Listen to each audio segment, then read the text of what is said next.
नमस्कार, मैं हूं प्रकाश आर्या। झारखंड न्यूज में आपका स्वागत है। चलिए जानते हैं आज की ताज़ा खबर क्या है। झारखंड में कोरोना का कहर, एक दिन में 42 पॉजिटिव मिले। सूबे में संक्रमितों की संख्या 290 हुई। झारखंड में बुधवार को सर्वाधिक 42 मरीजों में कोरोना की पुष्टि हुई। इनमें गिरिडीह के 5 मरीज शामिल हैं। इसके अलावा 18 गढ़वा, 5 कोडरमा के, 9 जमशेदपुर के, 1 धनबाद के, 1 हजारीबाग के, 1 चतरा के, 1 गुमला के व 1 सरायकेला में मिले हैं। नए मरीज में अधिकांश दूसरे प्रदेशों से लौटे हैं। बुधवार को मिले 42 मरीजों के साथ ही राज्य में संक्रमित मिले मरीजों की संख्या 248 से बढ़कर 290 पहुंच गई है। बता दें कि झारखंड में कोरोना का संक्रमण 21 जिलों तक पहुंच चुका है। कोरोना से जंग के लिए झारखंड सरकार ने 100 करोड़ रुपए किया मंजूर। कोरोना के खिलाफ प्रभावी जंग के लिए सरकार ने 100 करोड़ रुपए का अग्रिम बजट मंजूर किया है। पूर्व में मंजूर 30 करोड़ रुपए लंबी चल रही लड़ाई में कम पड़ गए हैं। दूसरी ओर कोरोना का फैलाव रोकने के लिए एम्स नई दिल्ली और केंद्र सरकार ने निर्देश अनुसार टेस्टिंग किट, इलाज सामग्री और दवा चिन्हित कंपनियों से अधिकतम खुदरा मूल्य पर खरीदी जा सकेगी।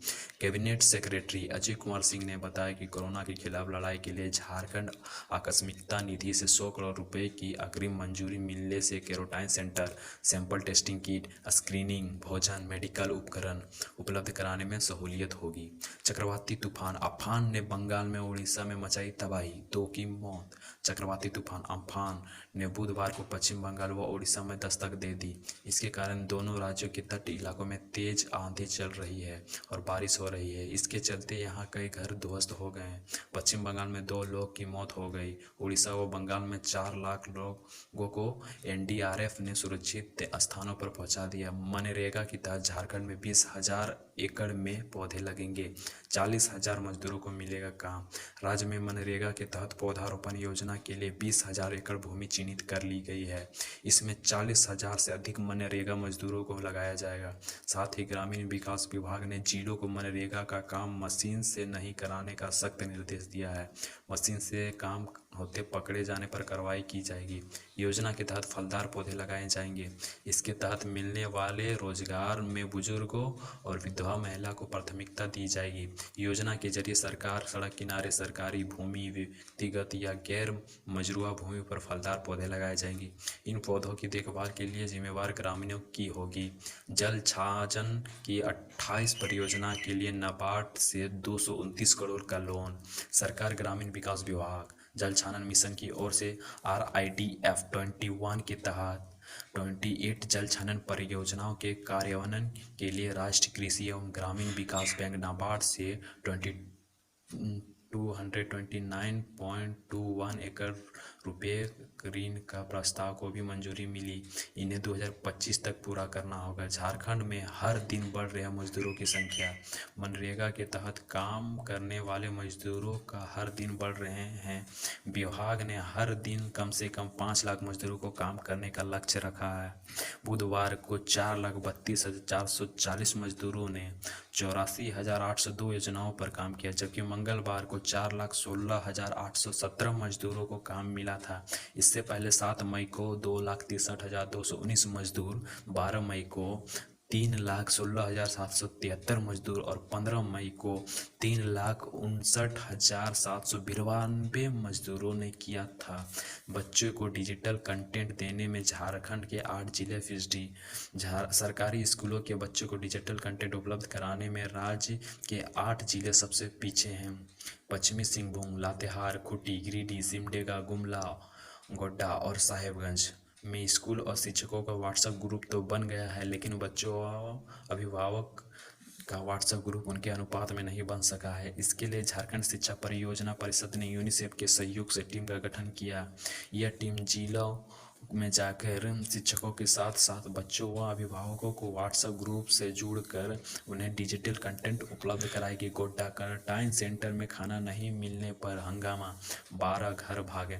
बसंत राय प्रखंड के केतपुरा पंचायत में मांजर बुजुर्ग बच्चों आकृता क्वारंटाइन सेंटर में बुधवार को प्रवासी मजदूर ने खाना नहीं मिलने पर जमकर हंगामा किया। क्वारंटाइन सेंटर में बाहर आकर प्रशासन के खिलाफ नारेबाजी की। खाना पानी और सफाई की कमी से क्रोशित 12 प्रवासी मजदूरों ने घर चले गए। इनमें 8 मुंबई के रेड जोन से आए हैं। मजदूरों का कहना है कि क्वारंटाइन सेंटर में बिजली तक नहीं है, इसलिए क्वारंटाइन सेंटर से घर जा रहे हैं। झारखंड के 6 जिलों में खुलेंगे ITI कॉलेज। 13.77 करोड़ मंजूर। राज्य के 6 नक्सल प्रभावित जिलों में युवाओं के कौशल विकास के लिए एक ITI कॉलेज खुलेंगे। केंद्र पर योजित इस योजना के अंतर्गत रांची, खूंटी, रामगढ़, सिमडेगा, दुमका और गिरिडीह में ITI कॉलेज के निर्माण के लिए केंद्र से 20.65 करोड़ का योगदान मिलेगा। राज्य सरकार की ओर से 13.77 करोड़ दिए जाएंगे। मंत्रिपरिषद की बैठक में राज्य के अंशदान पर मुहर लगा दी है। कैबिनेट सचिव ने बताया कि बैठक कुल 15 प्रस्ताव को हरी झंडी दे दी है। झारखंड के मेदिनीनगर में खुलेगा केंद्रीय विद्यालय। मेदिनीनगर में केंद्रीय विद्यालय के लिए झारखंड सरकार ने 10 एकड़ भूमि निःशुल्क देने का फैसला किया है। बता दें कि केंद्र सरकार ने ही मेदिनीनगर में केंद्रीय विद्यालय खोलने की हरी झंडी दे दी है। रेलवे ने जारी की 1 जून से चलने वाली 200 ट्रेनों की लिस्ट। 21 मई से टिकट बुकिंग। स्पेशल शताब्दी की भी तैयारी। कोरोना लॉकडाउन के कारण थम चुकी देश की जीवन रेखा कही जाने वाली रेलवे लॉकडाउन के बीच धीरे धीरे यात्री सेवाओं की बहाली की तरफ बढ़ रही है। श्रमिक स्पेशल और वातानुकूलित राजधानी स्पेशल ट्रेनों चलाने के बाद 1 जून से गैर वातानुकूलित विशेष ट्रेनें भी दौड़ने जा रही है। साथ ही स्पेशल शताब्दी ट्रेन चलाने की भी तैयारी चल रही है। बॉर्डर पर तनाव बढ़ने के बीच भारत और चीन ने लद्दाख में अपनी सैनिकों की संख्या बढ़ाई। भारतीय और चीनी सेनाओं ने तीखी झड़प के करीब 2 सप्ताह बाद आक्रामक रूप अपनाते हुए लद्दाख में गलवान घाटी और पांगोंग तसो झील के आसपास के क्षेत्रों में अतिरिक्त सैनिकों की तैनाती कर दी है। सैन्य सूत्रों ने बुधवार को यह जानकारी दी। समझा जाता है कि भारत के शीर्ष सैन्य अधिकारी लगातार स्थिति की निगरानी कर रहे हैं। वहीं अमेरिका ने कहा है कि चीनी सैनिकों का आक्रामक व्यवहार चीन द्वारा पेश खतरे की याद दिलाता है। बिहार बोर्ड 10th रिजल्ट 2020 सबसे पहले यहाँ आएगा। BSEB 10वीं की रिजल्ट देखे वेबसाइट की लिस्ट पर। Bihar board 10th result 2020। Bihar school examination board BSEB आज बिहार बोर्ड 10वीं का परिणाम जारी कर सकता है। बिहार बोर्ड की जिन ऑफिशियल वेबसाइटों पर सबसे पहले रिजल्ट जारी किया जाएगा उनकी लिस्ट यहाँ नीचे दी जा रही है। बिहार बोर्ड ने 10वीं रिजल्ट 2020 को जारी करने की अभी तैयारी लगभग पूरी कर चुका है। आज या कल किसी भी टाइम पर रिजल्ट जारी किया जा सकता है। बिहार बोर्ड ने हिंदुस्तान को बताया था कि 20 मई के बाद कभी भी रिजल्ट जारी किया जा सकता है, यानी आज गुरुवार को बिहार 10th का रिजल्ट जारी किया जा सकता है। हालांकि इस बात पर अभी तक कोई आधिकारिक रूप से पुष्टि नहीं हुई है। बिहार मैट्रिक रिजल्ट की तिथि भी अभी तक निर्धारित नहीं की गई है। CM हेमंत सोरेन ने ई-कॉमर्स कंपनियों को मिली छूट का आदेश वापस लिया। पूर्व की ही व्यवस्था रहेगी जारी। रांची, झारखंड में ई-कॉमर्स कंपनियों के कार्यों को पूरी छूट नहीं मिलेगी। पूर्व की अनुमति ही ई-कॉमर्स कंपनियों को जारी रहेगी। रांची स्थित प्रोजेक्ट भवन में पत्रकारों से बात करते हुए मुख्यमंत्री हेमंत सोरेन ने कहा कि 18 मई से राज्य में ई-कॉमर्स कंपनियों को मिली छूट के आदेश को वापस लिया जा रहा है। संशोधित आदेश जल्द जारी होगा। लॉकडाउन के कारण ई-कॉमर्स कंपनियों को राज्य में केवल आवश्यक वस्तुओं को ही लाने की अनुमति मिली है, जिसे अब भी बरकरार रखा गया है। लापरवाही में गई जान। आम तोड़ने पेड़ पर चढ़े 11 साल के करण की करंट से हुई मौत। CM हेमंत सोरेन से आजसू अध्यक्ष सुदेश महतो की अपील। कहा, खुद पैसे खर्च कर वापस लौट रहे प्रवासी मजदूरों को जल्द भुगतान कर राज्य सरकार। आजसू पार्टी के केंद्रीय अध्यक्ष और विधायक दल के नेता सुदेश कुमार महतो ने दूसरों राज्यों में फंसे प्रवासी मजदूरों की हालात पर चिंता जताई। उन्हें मुख्यमंत्री हेमंत सोरेन से अपील करते हुए कहा कि ट्रकों, बसों और अन्य गाड़ियों से लौट रहे प्रवासी मजदूरों को सरकार लौटने में उनके द्वारा खर्च की गई राशि का जल्द भुगतान करे।